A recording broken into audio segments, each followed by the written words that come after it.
से हैं। ये प्यारी फिल्म एक अभागिन लड़की की कहानी दिखाती है जिसके माता पिता उनकी शादी से पहले ही दुनिया छोड़कर चले जाते हैं और सारी जिम्मेदारी चाचा के ऊपर आ जाती है।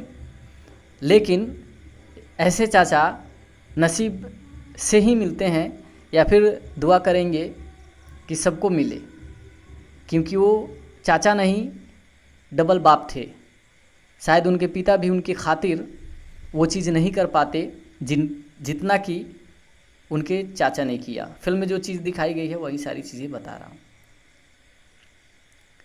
अगर रियल में ऐसा हो कि कोई अनाथ लड़की या कोई अनाथ लड़का जिसके माँ बाप न हो और चाचा उसकी जिम्मेदारी उठा ले और वो उतना कर दे, अगर उसका आधा भी कर दे तो उस बेटे को या उस बेटी को, बच्चे को या बच्ची को कभी ये एहसास नहीं होगा कि हमारे पिता नहीं हैं। किसी चीज़ की कमी ही महसूस नहीं होगी कि हमारे पिता नहीं हैं। ऐसे किरदार में अमित शुक्ला ने अपने किरदार को मतलब किया है फिल्म में। फिल्म अमरपाली दुबे के ऊपर बनाई गई है, जो दुखों का पहाड़ झेलते हुए नैहर से ससुराल जाती है और पूरा पहाड़, ससुराल का पूरा पहाड़ टूट के उनके ऊपर गिर जाता है और उनकी जीवन ही लीला ख़त्म हो जाती है। जीवन ही लीला खुद अपने हाथों से समाप्त कर देती हैं। ऐसा कुछ उनके साथ होता है। इनके शादी होने से पहले इनके माता पिता इनको छोड़ के चले जाते हैं। लड़का ढूंढते ढूंढते इनके पिता इस दुनिया से रुखसत हो जाते हैं। सारी जिम्मेदारी चाचा के सर पे आ जाती है। सब कुछ नॉर्मल है, सब कुछ बढ़िया है। इनके चाचा ने लड़का ढूंढ करके शादी भी तय कर दी। लाडो मदेशिया से शादी तय हुई निशा तिवारी के घर पे। सब कुछ बढ़िया है, किसी तरह की कोई दिक्कतें नहीं हैं। लेकिन मामला ये है कि उस घर में, शादी के माहौल वाले घर में मेहमान बुलाए जाते हैं कि घर पे आए मेहमान, उनका सेवा करने का मौका मिले और वो घर में शादी विवाह का एंजॉय करे, प्लस देख रेख करे, सही गलत देखें। मतलब एक अपनापन और अपनों को ही बुलाया जाता है शादी विवाह में, न कि बाहरी लोगों को बुलाया जाता है। खाने पीने को लेकर के बाहरी लोग आते तो ज़रूर हैं, बट जो रिलेशन होते हैं, रिश्तेदार होते हैं शादी विवाह में, घर पे वही लोग आते हैं जिनके यहाँ से आना जाना होता है। लेकिन किसके मन में क्या बसा है, कौन क्या करने वाला है, कौन किस तरह का आदमी है, ये कौन जानता है। उसी घर में एक ऐसी औरत आती है जो अमरपाली दुबे के जीवन का दुश्मन बन जाती है। उनका जीवन ख़त्म होता है ससुराल में, लेकिन उसके पीछे का रीज़न, स्टार्टिंग पॉइंट यहीं से होता है। जो साहिल सिद्दीकी की पत्नी जो होती हैं, उनकी भौजाई होती हैं, उनकी भाभी होती हैं, यानी साहिल सिद्दीकी के सार की पत्नी होती हैं। उनको शादी में शामिल होने के बाद वो ये सब चीज़ें देखने लगती हैं कि इनके माता पिता नहीं है बबनी के, तो पैसा कहाँ से आ रहा है खर्चा करने का।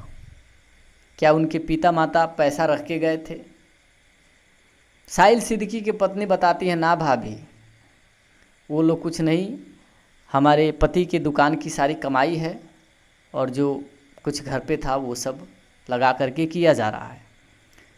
लेकिन वो अच्छा बुरा ये नहीं देखते हैं कि चलो अच्छा है, आप अनाथ लड़की है, उसकी शादी अगर मिलजुल के कर दिया जा रहा है, खर्च वर्च उठा के कर दिया जा रहा है, वो अपने घर को चली जाएगी, उसका जीवन बस जाएगा, घर बस जाएगा। फिर बाद में कमी कोताही, कमी बेसी, अमीरी गरीबी तो आती जाती रहती है।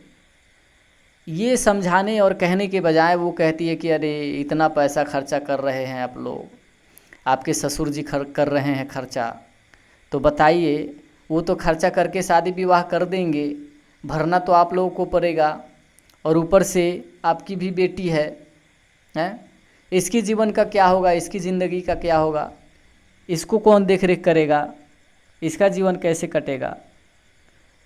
ऐसी ऐसी बातें करके जो है वो लोग अमरपाली दुबे के भौजाई यानी चचेरे भाई साहिल सिद्दीकी के पत्नी के दिमाग में कचड़ा हूर देते हैं शादी का माहौल ख़राब होने लगता है धीरे धीरे। अब वो कहती है कि मैं पिताजी से क्या बोलूँ, जो हो रहा है हो, मैं क्या करूँ भाभी आप ही बताइए। वो कहती है कि अरे अपने पति का कान चबाओ, पति को मना करो, वो खर्चा नहीं करेगा तो वो कहाँ से कर लेंगे। अब ये पति के को समझाने लगती हैं और साथ में वो भी बताती है खर्चा वर्चा को लेकर के। तो वो थोड़ा कन्नी काट के निकल भी लेते हैं। अब मामला फंस जाता है हार को लेकर के, सोने का हार जो पहले साहिल सिद्दीकी की पत्नी एक बार बोली थी, लेकिन अमित शुक्ला ने बनवाया नहीं। और मामला ये था कि जब शादी की तैयारी चल रही है तो पहले जिसको विदा करना है, जो बेटी है घर की, उसको देखना ज़रूरी है। उसके लिए क्या व्यवस्था बनता है वो सब चीज़ों को संभालना ज़रूरी है, न कि अपनी बहू के लिए सोने का हार बनवाना। लेकिन वही सोने का हार बनने वाला था इस तरह से कि बनने वाला ये था कि हार बनवाना था अमित शुक्ला को अपनी बेटी के लिए, जो उन्होंने जुबान दे दिया था उसके ससुराल वाले को। बाकी दहेज में सारी चीज़ें, बाइक, एसी, फ्रीज, कूलर, पलंग, सभी चीज़ें देनी होती है। सभी चीज़ों का बात हुआ है, सभी चीज़ों का ऑर्डर भी लग गया है, पेमेंट होगा, सारे सामान घर पे पहुंच जाएंगे। लेकिन ये ऐसे विवाद चलने स्टार्ट हो जाते हैं कि साहिल सिद्दीकी के मन में भी आ जाता है कि हाँ, इस घर में हमारी इज्जत नहीं है, हमारी पत्नी के लिए कुछ नहीं किया जाता है, सारा पैसा जो है उस पर लुटाया जा रहा है। उनके दिमाग में भी ये चीज़ चलने लगती है, घर का माहौल भी ख़राब होने लगता है। अब होगा क्या,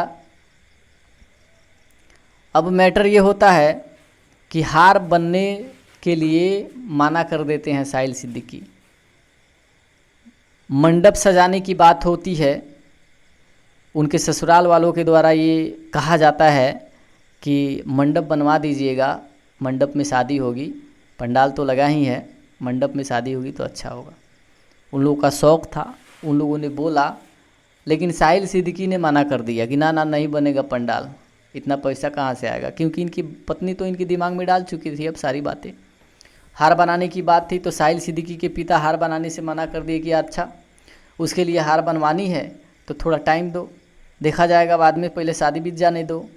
लेकिन साहिल सिद्दीकी को लगा कि अब ये मेरी पत्नी के लिए हार नहीं बनवा रहे हैं, अपनी भतीजी के लिए बनवा रहे हैं, मतलब इस घर में हमारा कोई वैल्यू नहीं है, हमारी पत्नी का वैल्यू नहीं है। जो सामने है उसे देखना ज़्यादा ज़रूरी है, या फिर जो मतलब जिसकी कोई जल्दी नहीं है उसको करना। जो सही लगा अमित शुक्ला ने किया, पर ये लोग भड़क गए। वो हार बनवाने को लेकर झगड़ा भी हुआ घर में, उन बाप बेटों के बीच झगड़ा हुआ। लेकिन अमित शुक्ला कहे मुझे कोई नहीं रोक सकता है, मैं अपनी बेटी के लिए सोने का हार बनवाऊंगा ही बनवाऊंगा। लेकिन फिर रुक जाते हैं, अमरपाली दुबे रोक देती हैं, कसम दे देती हैं अपनी सर की। कहती है भाभी बढ़िया कह रही हैं, आप उन्हीं के लिए बनवा दीजिए, वो बोली थी तो उनका बनवा दीजिएगा तो बढ़िया है। कहते हैं कि बेटी हम तुम्हारे ससुराल वालों को जुबान दे दिए हैं सोने का हार के लिए। कहती है जुबान फेर लीजिए, लड़की वाले हैं, कमी बेसी तो होती रहती है, थोड़ा ऊंच नीच तो सुनना पड़ेगा ही। समझा बुझा के वो मामला रफा दफा करवा देती हैं। अब एक और चीज़ सामने आती है कि कन्यादान नहीं करना मना करवाती है वही साहिल सिद्दीकी की भौजाई, सार की पत्नी। कहती है कि इसके पिता चले गए लड़का ढूंढते ढूंढते, और जिस लड़की का पिता लड़का ढूंढते ही मर जाते हैं, स्वर्गलोक को चले जाते हैं, वो लड़की अभागन होती है, कुलक्षणी होती है।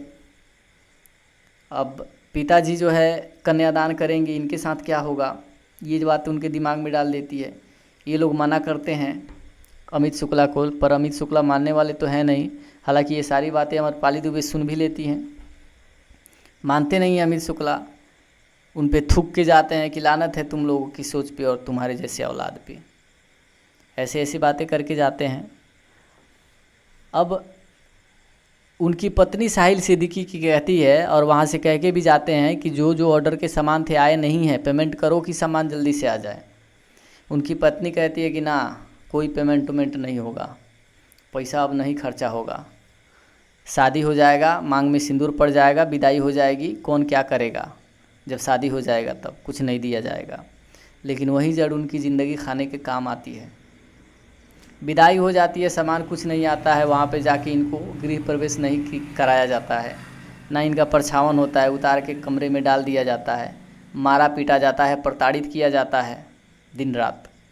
और दूसरी शादी की तैयारी चलने लगती है कि बेटे की दूसरी शादी करेंगे, क्योंकि हम लोगों ने जो कहा था, इन लोगों ने वो पूरा नहीं किया, दहेज में वो चीज़ें नहीं दी। यही सब घर में बहुत तंग होने के बाद अमरपाली दुबे ने अपनी जीवन लीला भी समाप्त कर ली। पूरी फिल्म देखिएगा, फिल्म काफ़ी ज़बरदस्त है, इमोशनल स्टोरी पे बेस्ड फिल्म बनाई गई है।